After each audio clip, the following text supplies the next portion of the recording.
Welcome to Dementia Friendly Prince George's County, Maryland Northern Sector webinar series for caregivers. Today's topic is Mental Health and Suicide Prevention in Older Adults by Melissa Long, sponsored by Prince George's County Government and Department of Family Services. So welcome everybody, and I appreciate you being here. This is a very important topic and near to my heart to share and teach about mental health and suicide prevention in older adults. So 1 in 4 older adults say they feel isolated from other people at least some of the time, and 1 in 3 say they lack regular companionship, according to a new national poll on healthy aging conducted by the University of Michigan Institute on Healthcare Policy and Innovation, and sponsored by AARP and Michigan Medicine, UM's Academic Medical Center. This was right before COVID, which makes it very interesting that we had this already happening. Approximately 28% or 13.8 million older adults live alone. In the same study referenced above, living alone was highly associated with feeling lonely, and 60% of those who lived alone reported feeling a lack of companionship. 41% felt isolated. Isolated older adults are more likely to develop cardiovascular disease, to develop dementia, than most who are socially connected. Isolation can lead to greater mobility problems and decreased independence. This leads to a greater risk for falls, increased risk of severe depression, and early morbidity. AARP's Public Policy Institute's recent study confirms that Medicare is spending $6.7 billion annually as a result of this public health issue. It also indicates that the health risks of prolonged isolation are equivalent to smoking 15 cigarettes a day. We already know those aren't healthy, so the fact that isolation can lead to the same equivalent to that tells us a lot.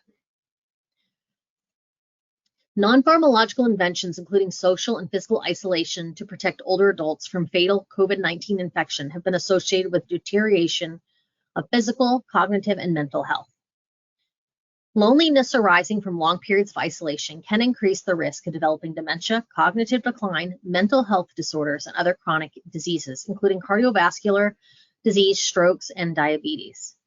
So approximately 28.6% and 31.2% of older adults are found to experience loneliness and social isolation, respectively, during the first 10 months since the start of COVID pandemic, causing worsening mental health. I saw this hands-on with clients where they were in a continuing care community, they were in the independent living apartments, and within 9 months they had been moved all the way to memory care because they had declined so quickly from being isolated. So, it was just very eye-opening. Since the presence of mental health issue is associated with deterioration of cognitive health, worsening cognitive function and mental health are reported during isolation in both older adults with dementia. So while older adults comprise just 12% of our population, they make up approximately 18% of the suicides. In 2020, among nearly 46,000 suicides that took place in the US, 9,137 of them were people 65 and older. So older adults have the highest suicide rate in the country, and unfortunately, I don't think we say that enough to realize how serious this is. Older adults tend to plan suicide more carefully. They're also more likely to use more lethal means than other age groups. Among people who attempt suicide, 1 in 4 seniors will succeed, compared to 1 in 200 youth.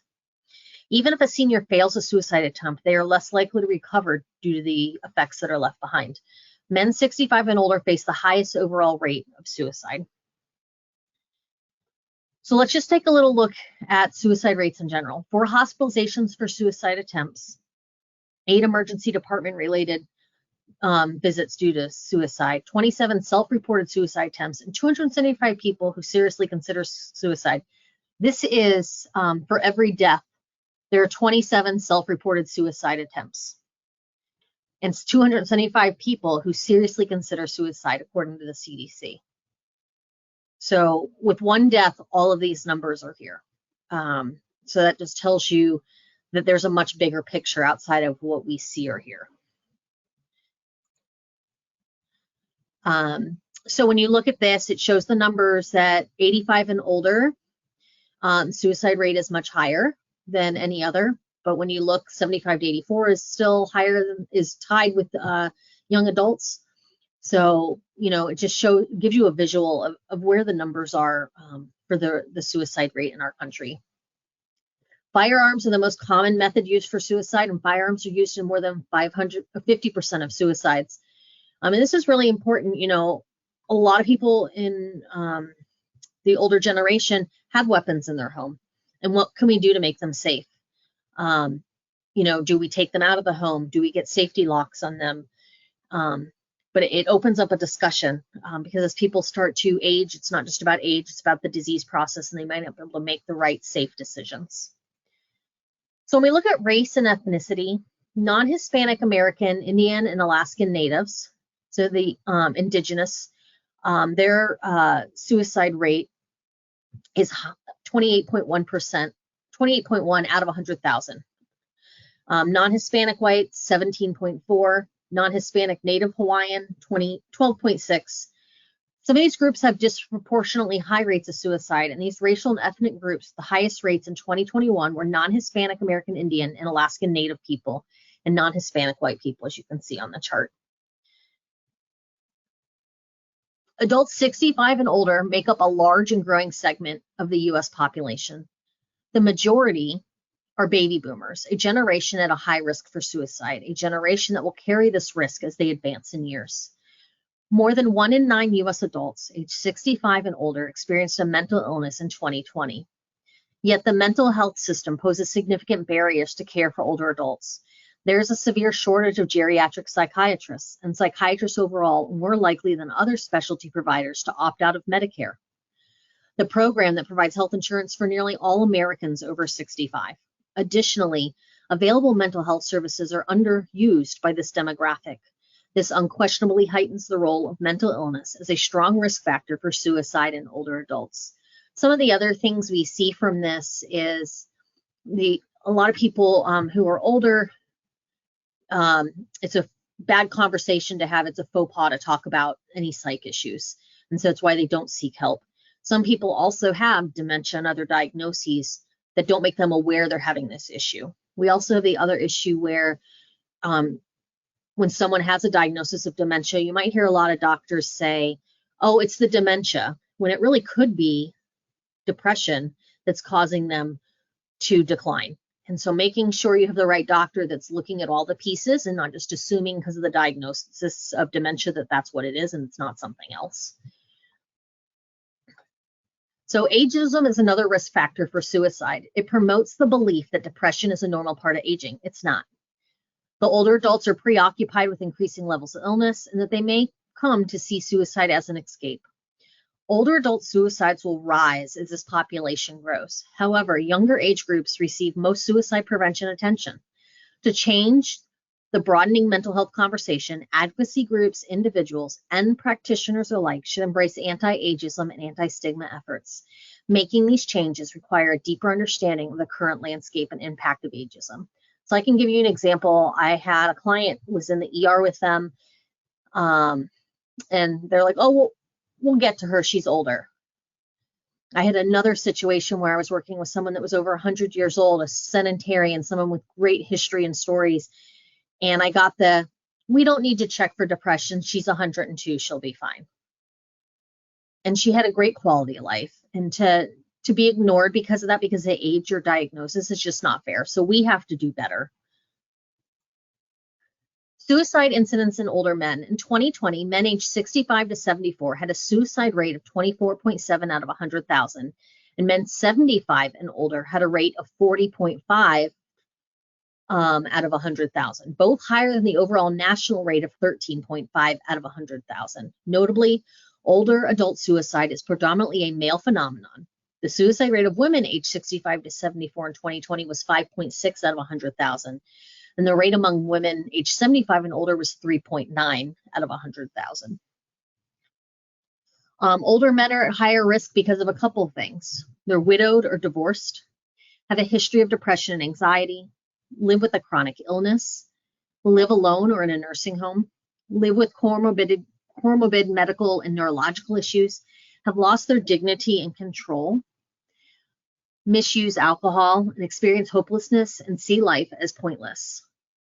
So us women can be resilient and ask for help and say things are bothering them. Men have a harder time with that, so that makes them more prone to this outcome. understanding ageism. To address ageism, we first need to define it. So ageism is a stigma directed toward aging and the age. It consists of negative or patronizing attitudes, stereotypes, and beliefs resulting in prejudicial or discriminatory treatment of older persons. In a national survey, 82% of older adults aged 50 to 80 reported experiencing some form of ageism in their everyday lives. While ageism is a common occurrence, it is a form of prejudice that is less likely to be recognized. Ageism makes the symptoms of depression and anxiety worse, increases stress, and negatively affects overall mental health, and the impact on depression is particularly high in men. So studies show that ageism raises suicide risk by weakening the protective factors such as self-esteem, self-efficiency, and hopelessness. This, in turn, may make someone feel like a burden or make them feel disconnected from their support system. These factors can lead to suicidal ideation and suicidal intent. Self-stigma may be the most harmful consequence of ageism. Internalizing the stereotyping, discrimination, and prejudice often produces a negative self-assessment. Older people, particularly men, may come to believe that their life has no value, meaning, or purpose, and that ending it would relieve others of the burden. And I work with a lot of families about talking about their journey with dementia and what could be in the future and how can we plan for it. And we talk about the core values, and one of them is about being a burden. Men usually put that at the top. That's very, very common. Mental health matters. I want you to hear that again. Mental health matters. It includes our emotional, psychological, and social well-being. It affects how we think, feel, act, handle stress, relate to others, and make choices. Mental health is just as important as physical health throughout our lives. Mental health issues are common. More than 1 in 5 U.S. adults live with mental illness. Mental health issues are treatable and often preventable, but not everyone has access to the resources they need. People in some racial and ethnic minority groups face more challenges than others getting mental health care. So many people from racial and ethnic minority groups have difficulty getting mental health care. This can be due to many different reasons, such as cost or not having adequate health insurance coverage. It may also be challenging to find providers for one's racial or ethnic group.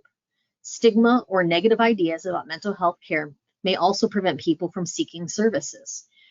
When you're working with some cultures, they don't talk about mental health. You don't get labeled with anything related to mental health. And so to get help for it and talk to someone about it is a big no-no. So that's why a lot of times they're not getting the help they need, which can lead to a worse outcome. Also, someone may want a mental health provider that looks like them, that understands them, and there isn't always that availability. Other things in our environment can impact mental health and emotional well-being. For example, experiencing or witnessing racial discrimination or racial violence can cause stress and racial trauma. Poverty may limit access to mental health, and poverty can also cause stress and may lead to mental health issues. I can tell you, I know someone who was on Medicaid during COVID, and there was only 2 offices that saw patients on Medicaid for mental health, and getting an appointment was almost nearly impossible, and that person never saw anyone through COVID because they couldn't get in for an appointment. So it is a real problem. So individuals can learn about mental health, and we need to work together to do this. Everyone benefits from when people from racial and ethnic minority groups can thrive, and we have a role to play to providing this health equity. So our role is to learn more about mental health, learn about healthy ways to cope with stress and respond to loss, engage in these practices when possible, share information on mental health, healthy coping skills and resources with family, friends, neighbors, and others in your community. Talk about mental health and use non-stigmatizing language. Learn about implicit bias. Implicit biases are unintentional attitudes, behaviors, and actions that are in favor of or against one person or a group. Learn about microaggressions. Microaggressions are everyday verbal, nonverbal, and environmental slights, snubs, or insults. They communicate negative messages to people because of their membership in a marginalized group. Microaggressions can be intentional or unintentional. Make ongoing efforts to avoid implicit bias microaggressions, and other forms of discrimination. And if you need more support, you can always access the 988 Suicide and Crisis Line, which was such a great thing that came into play a couple of years ago to help with this. So public health organizations can ensure mental health programming incorporates perspectives, ideas, and decision-making from people from racial and ethnic minority groups at all stages of programming, from planning to evaluation. And consider the data on mental health, as well as historical, social, and cultural factors impacting racial and ethnic minority groups when developing organizational priorities and programs. Prioritize action on and or account for structural and social determinants of health when designing mental health programs. Partner with other organizations to fill gaps in expertise and representation from racial and ethnic minority groups. Monitor and evaluate these mental health programs for progress towards health equity and elimination of racial disparities, and incorporate and develop best practices for reducing racism in programs and policies to improve mental health equity. Health educators to ensure mental health educational materials and communication activities are culturally and linguistically appropriate, inclusive, and respectful. Follow the health equity principles for communication, such as using plain language, having education materials and communication, taking active steps to increase the reach of mental health information to racial and ethnic minority groups, and verify and promote free and low-cost mental health resources through diverse channels. Healthcare systems, as a healthcare system, we need to screen patients for depression and other mental health conditions. We need to refer patients to accessible mental health care services. We need to make mental health educational materials available to all patients during their appointments via patient portals or in waiting rooms. And we need to make efforts to recruit mental health care providers that reflect the race and ethnicity of the population served. We need to provide cultural humility training to mental health care providers and ensure mental health care services are culturally and linguistically appropriate. An easy way to kind of screen for depression without using a typical assessment is you ask someone their favorite thing to do and ask them how often they're doing it. I'll give you an example. I noticed during COVID, with all the stress from that, I used to read multiple books a week. And during COVID, I was lucky through the hype of COVID if I read even 3 books, which was a big show that something was going on with me. And so you can get that information on people that wouldn't normally either know or admit that they have something going on. So we as healthcare professionals need to be a little more creative in finding out that information. States and communities need to expand the community-based mental health care, including culturally responsive mental health services at low or no cost for youth and adults. We need to evaluate policies for the differential impact on social determinants of health, and when needed, modify these policies or create new policies that ensure equitable access to resources for all people. Evaluate policies for the potential to reinforce mental health stigma and revise or remove stigmatizing policies. We need to encourage community and faith-based leaders to discuss mental health issues to help reduce stigma and make efforts to ensure decision-making reflects the races and ethnicities of the populations that they serve.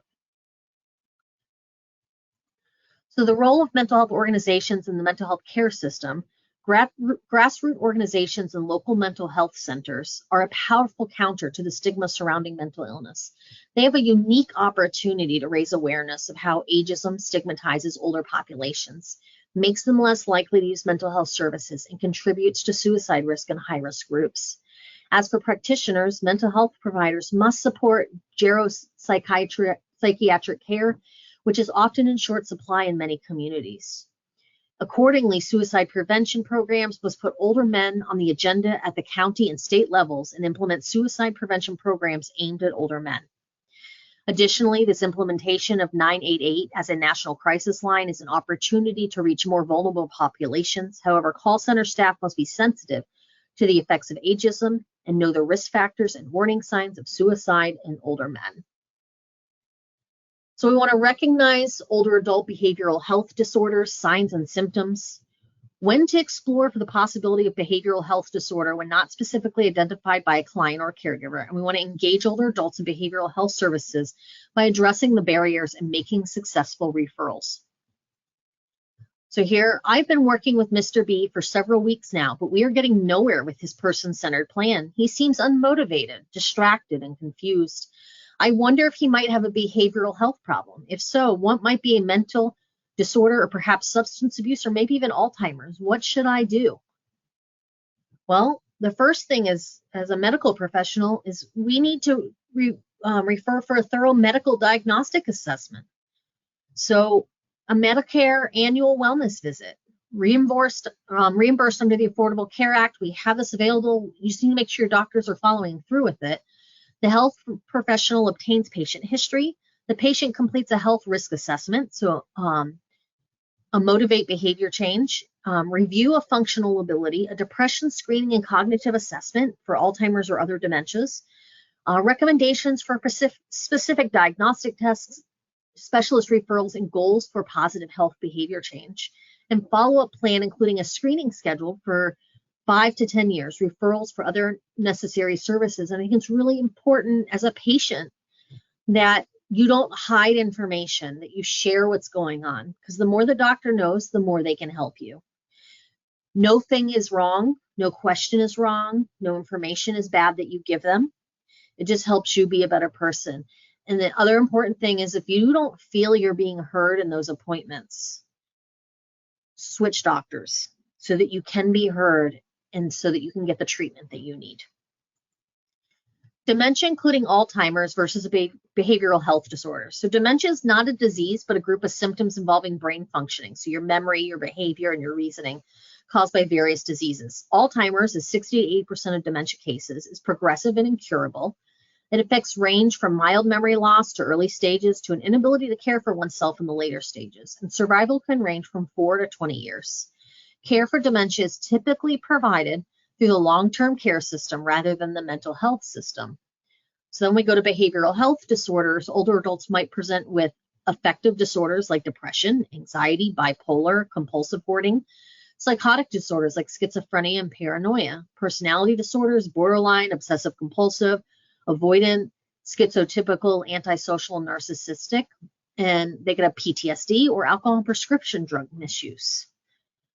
So a lot of times you get it's the dementia, and they're not paying attention to the mental health stuff, or they're paying attention to the mental health stuff and not the dementia. And so it's a revolving door with that. So what triggers might suggest a need for further exploration or referral for a behavioral health disorder?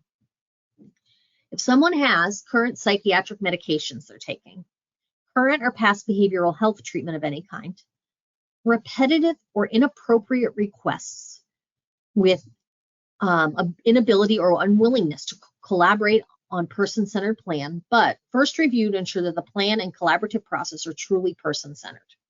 So what we mean by that is, if there's a plan of care for you or your loved one, and it says they're going to exercise 3 days a week, 30 minutes, that's not person-centered, because it's not detailing what that person does for exercise. So if John likes to hike, it says John's going to hike with a companion 3 times a week for 30 minutes. Julie is going to do chair exercise 4 days a week for 45 minutes. So it needs to be person-centered. Signs and symptoms of disorders: affective, psychotic, personality, PTSD, alcohol, and drugs. What are some of the physical signs and symptoms of older adult behavioral health disorders?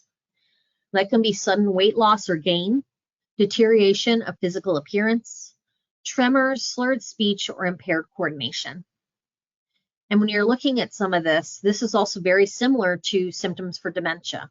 And so this is where it's really important that a practitioner really is looking at the past history, is getting all the details from the family, is looking at medications, making sure they're screening that it's actually depression or some other mental health diagnosis versus the dementia. What are some of the social signs and symptoms of older adult behavioral health disorders? So how do you know that something's wrong? Well, isolation or being withdrawal.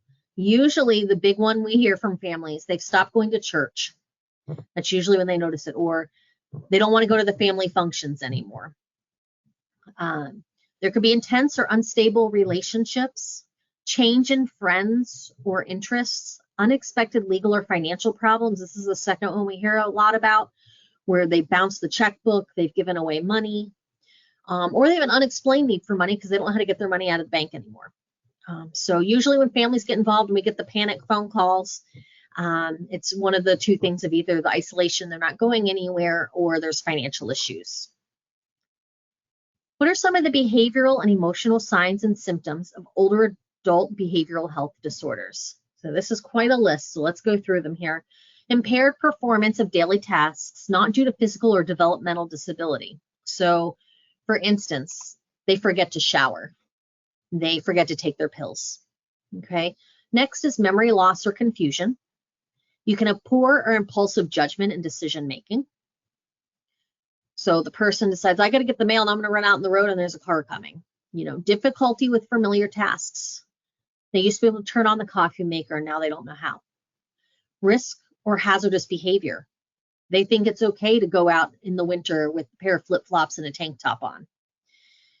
Difficulty concentrating and being restless. They used to be able to sit through an hour-and-a-half movie, and now they're lucky if they can sit on the couch for 10 minutes to watch something.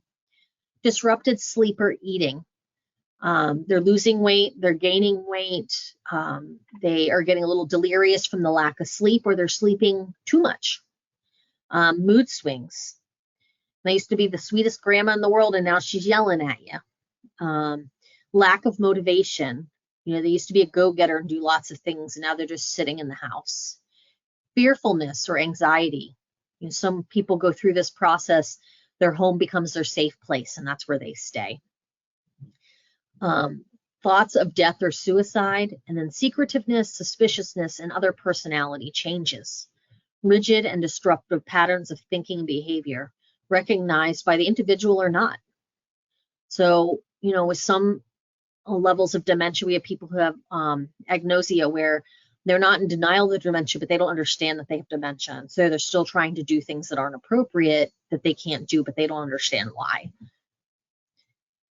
So 6 to 8 million U.S. adults aged 65 and older have a mental health or substance use disorder. This number is expected to nearly double in 6 years.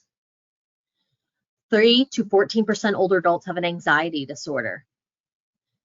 And a lot of this can be tied in because of the core mobilities and having the anxiety of what's going to happen next. Am I going to fall and break a hip? Am I going to have enough money if I live longer? Up to 5% of older adults in the community meet diagnostic criteria for major depression. When you get these core mobilities, these diagnoses of dementia and other things, it depresses you. So it's very common. Up to 15% have clinically significant depressive symptoms that impact their functioning. Depression is substantially higher in older adults with medical illnesses and those who receive services for the elderly.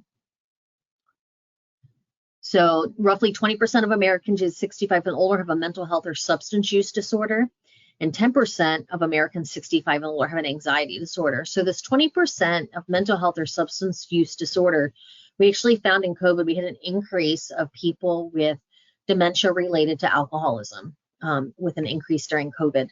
So we're going to talk about that here next. Alcohol and psychoactive medication misuses are the most common substance use problems in older adults.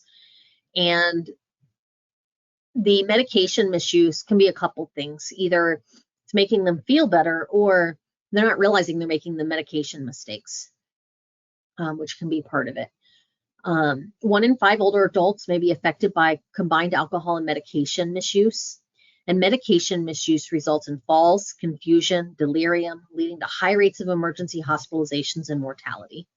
1 in 5 older adults may be affected by the combined alcohol and medication misuse. So it's really important that we understand that.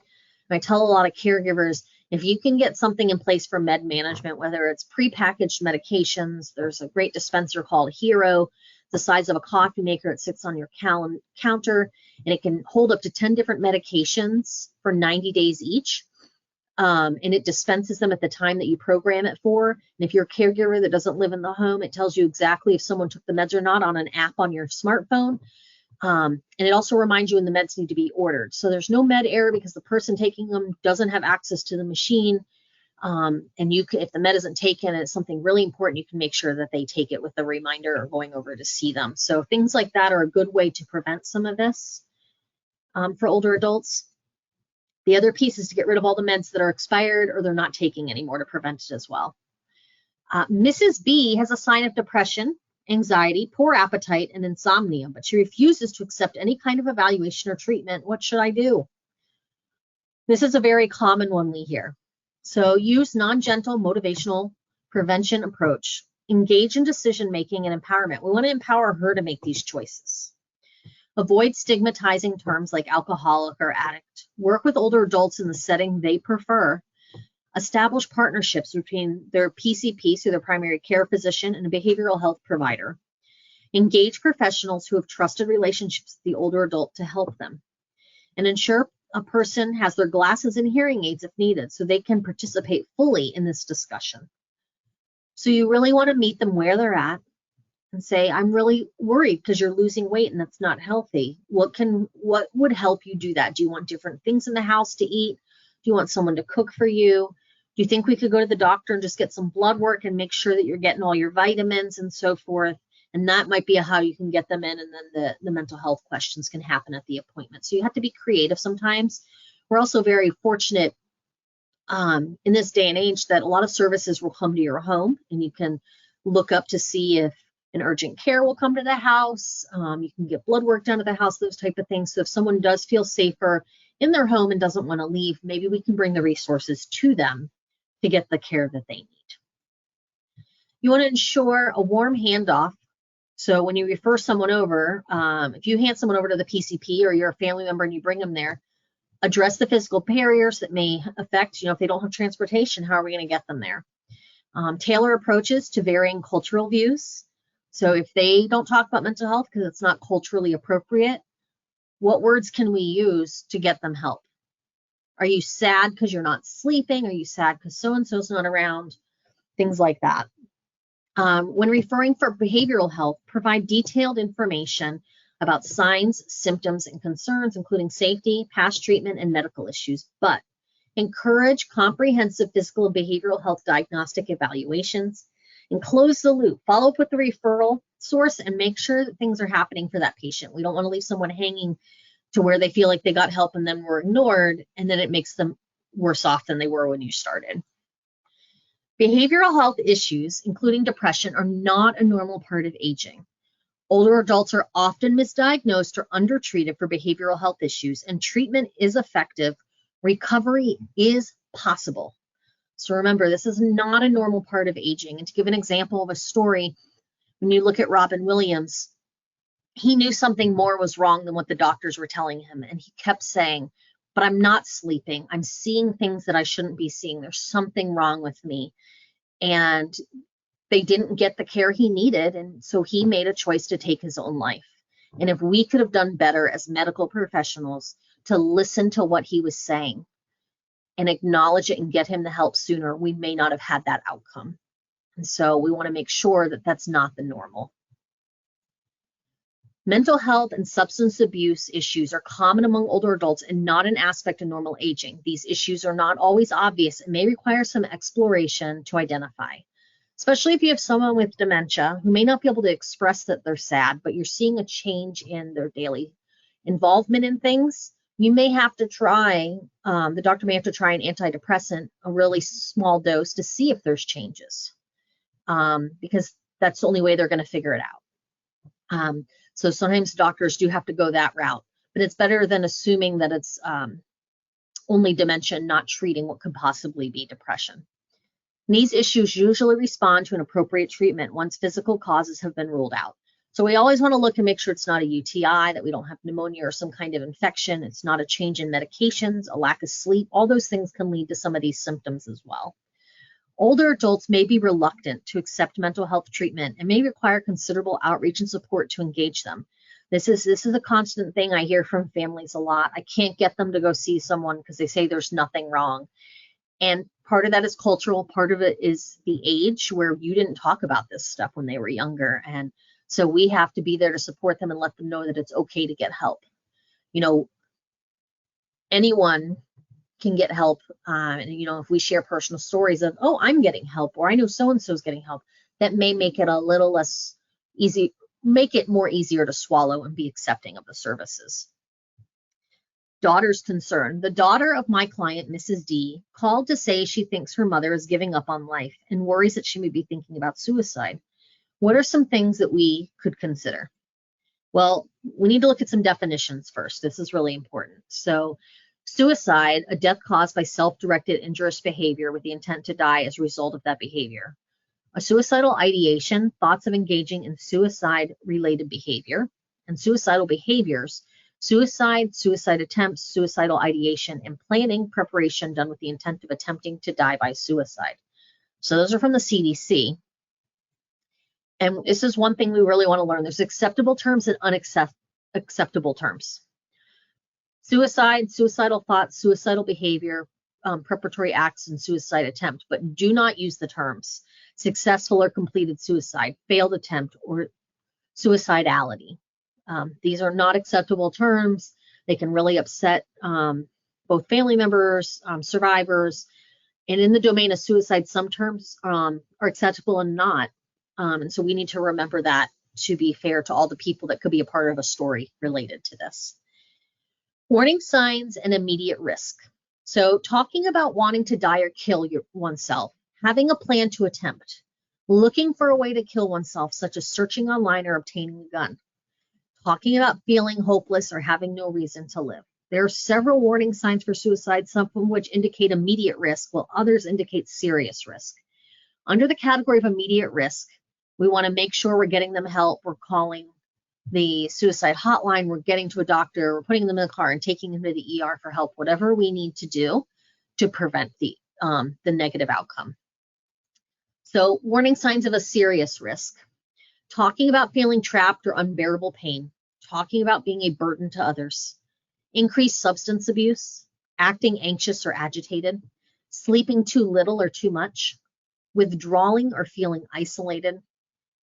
Showing rage or talking about seeking revenge, and displaying extreme mood swings. There are 3 evidence-based programs for suicide prevention. We have the Applied Suicide Intervention Skills Training. There's a gatekeeper training, so like the QPR Institute has. The Psychogeriatric Assessment and Treatment in City House, which is called PATCH. We have the Impact Collaborative Care Model for Depression, Pearl's Community Integrated Home-Based Depression Treatment for the Elderly, and Healthy Ideas. So those are just some evidence-based programs out there that help. How should I respond if I think there's a risk for suicide? If you see any of the warning signs that indicate an immediate suicide, you need to call for help. If you're an employee, supervisor, call a family member, consider emergency services, 911, crisis response team. A lot of counties have a suicide crisis response team that you can call. Stay with the person until he or she has been connected with the further help, and include them in the process, because that's going to have a major impact of follow through from them. They're going to take ownership of this and follow through with the help. To help older adults who are not at immediate risk for suicide, but whom are concerned, take these steps. Ask, are you thinking about killing yourself? Keep them safe and reduce access to lethal items or places. Be there. Listen carefully and acknowledge their feelings. Help them connect with somebody, whether it's 988 or their doctor or somebody else, and stay connected. Follow up with them. This isn't a one-day thing. You want to check back in, see how they're doing. A lot of times you'll find it's just that they want to have someone to talk to. People are sad. They want to share their feelings, and they're just maybe that they don't feel nobody wants to listen. And maybe that's all they need is for you to listen. And so giving them that outlet is so important. So these are some organizations that I think are really helpful. The American Psychology Association, the American Association for Geriatric Psychiatry, IGPSAP, the Internet Geriatric Psychiatry Self-Assessment Program. There's the National Association for Geriatrics Education, the National Council on Aging. We have the National Suicide Prevention Lifeline, the Suicide Prevention Resource Center, the Virginia Department of Behavioral Health and Developmental Services. You also have one in Maryland, a National Action Alliance for Suicide Prevention, and the National Strategy for Suicide Prevention. Click it over if anyone would like to reach out to me. So I'm at Insight Memory Care Center. We do a lot of programs online, support groups, education. You're more than welcome to reach out to me if you have questions. I'm more than happy to help. We also have our Caregiving at a Glance book for caregivers on how to go through the dementia journey in the PG libraries. You can also get a free copy from us if you go on our website. Well, thank you so much for having me.